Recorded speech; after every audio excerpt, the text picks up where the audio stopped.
여러분 안녕하십니까. 대치동 스카이 입시교육의 약수령 논술 관련 입시 전략팀장 명권재입니다.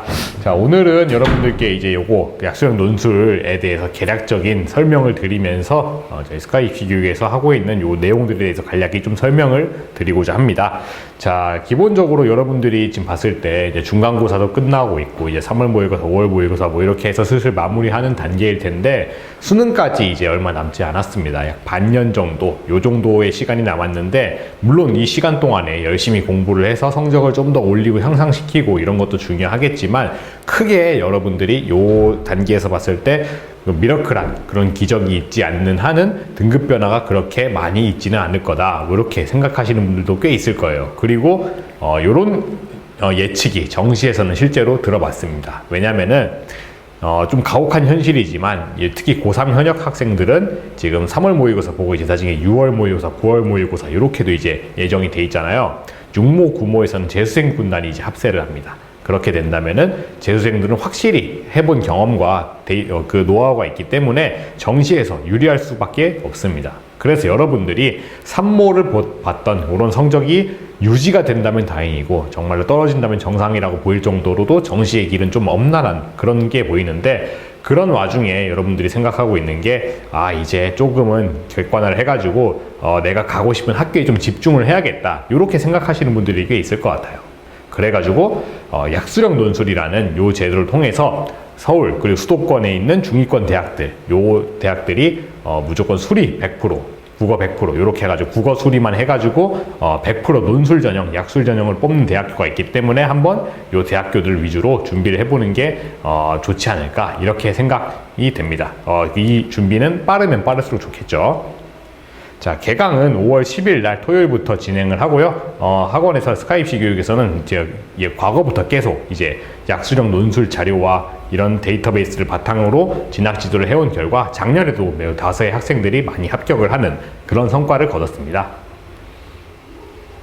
자, 가천대학교 같은 경우가 아무래도 뭐 약수령, 이제 수리논술 요거를 최초로 시작한 학교인데, 가천대를 필두로 해서 매년마다 점점점 참여하는 약수령 논술을 보게 되는 그런 학교들이 매우 많아지고 있습니다. 좀 이따가 설명드리겠지만 작년보다도 더 많아지고 앞으로 내년에도 더 추가가 될 것 같은 그런 분위기가 듭니다.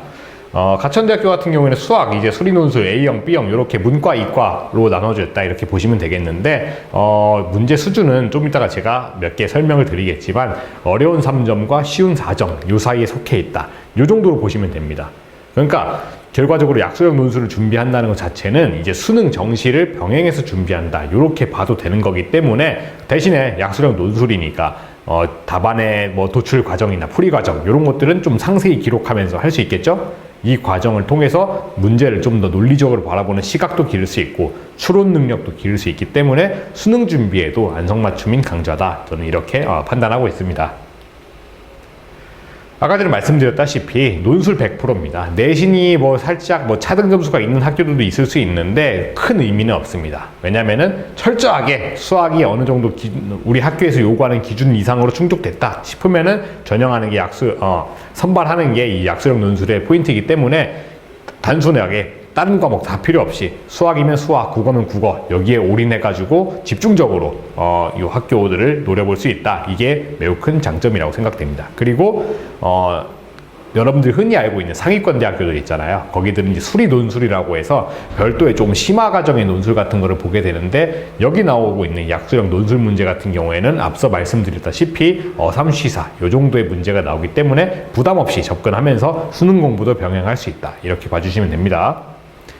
그래서 뭐 저희 입시학원에서는 이렇게 다양한 국영수 파트별로 베테랑 선생님들께서 그동안 지도를 해오고 있었고, 실제로도 좋은 결과를 이제 나타냈습니다. 논술 1대1 맞춤 첨삭 당연하겠죠. 답안을 제출하면은 그 풀이 과정에서 뭐가 오류가 있는지 한번 살펴보고 답안을 이렇게 작성하는 게 좋을 거다. 왜냐면은 답이 맞지 않더라도 이 답안 도출 과정에서 필수 요소들이 적절하게 들어가 있으면은 가점이 붙는 요소, 그렇게 돼 있는 게 약수령 논술이기 때문에 답안 작성 요령도 무엇보다 중요하다 봐주시면 될 것 같고요. 소수정의 맞춤형으로 1대1로 진행을 하고, 이렇게 국어, 수학 파트별로 나눠가지고 이렇게 진행을 하고 있습니다.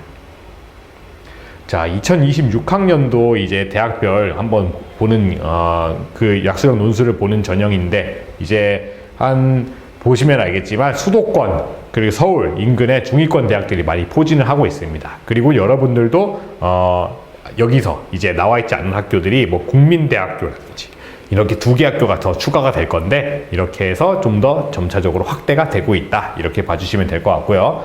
최상위 학과들이 있죠. 각 학교별로 뭐 간호학과, 방사선, 물리치료, AI, 뭐 경찰행정학과, 이런 것들은 어느 정도 본인이 가지고 싶은 직업과 직접적인 연계가 되는 학교이기 때문에, 이런 학교를 노리시는, 이런 학과를 노리시는 분들도 약수령 논술 준비를 통해서 충분하게 한번 준비를 해볼 수 있겠다, 이렇게 생각해 보시면 될 것 같습니다.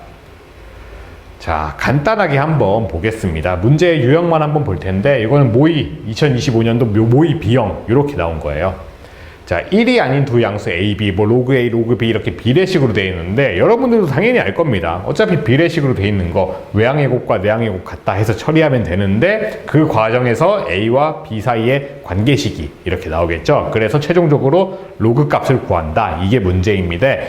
수학을 조금 하는 친구든 아니면 조금 수학에서 좀 허덕이지만 그래도 기본 문제는 풀 줄 아는 친구들이 보면은, 요 정도는 그냥 접근할 만 하겠다, 노력해서 답안 작성 요령만 알면 충분히 접근할 만 하겠다, 이런 생각이 들 겁니다. 논리 과정도 똑같습니다. 문항 해설은 이렇게 하는데, 해설에서 나와 있는 요 답안지별로 요소가 있습니다. 예를 들면 여기 비례식에서 비례식을 올바르게 세웠는지, 그 비례식의 풀이 과정이 올바른지, 그래서 A와 B와의 관계를 명확하게 규정했는지, 이런 것들이 플러스 2점, 플러스 3점 이런 요소로 작용하게 되기 때문에 답안 작성 요령이 매우 중요하다 보시면 될 것 같습니다. 그래서 여기까지 답안을 조출했으면은 답안별로, 자, 이 식을 올바르게 썼는지, 그리고 로그 A의 B, 그리고 A와 B와의 관계가 수식 관계가 올바르게 형성되어 있는지, 올바른 답안을 제출했는지에 대해서 각각 요소별로 이렇게 나와 있기 때문에 모범 답안을 도출하는 게 무엇보다 중요하겠죠. 직관적으로 풀었을 때 왠지 마이너스 6분의 5 같은데 해서 답안만 쓰면은 틀립니다. 그리고 이 중요한 풀이 과정이 적절하게 이게 배치가 되어 있어야 모든 만점을 받을 수 있다, 이렇게 보시면 될 것 같아요. 자, 그리고 두 번째 문제 한번 보겠습니다. fx가 이렇게 나와 있는데, 시그마 보는 순간 조금 헷갈려하는 친구들도 있을 것 같은데 한번 잘 생각해보자고요.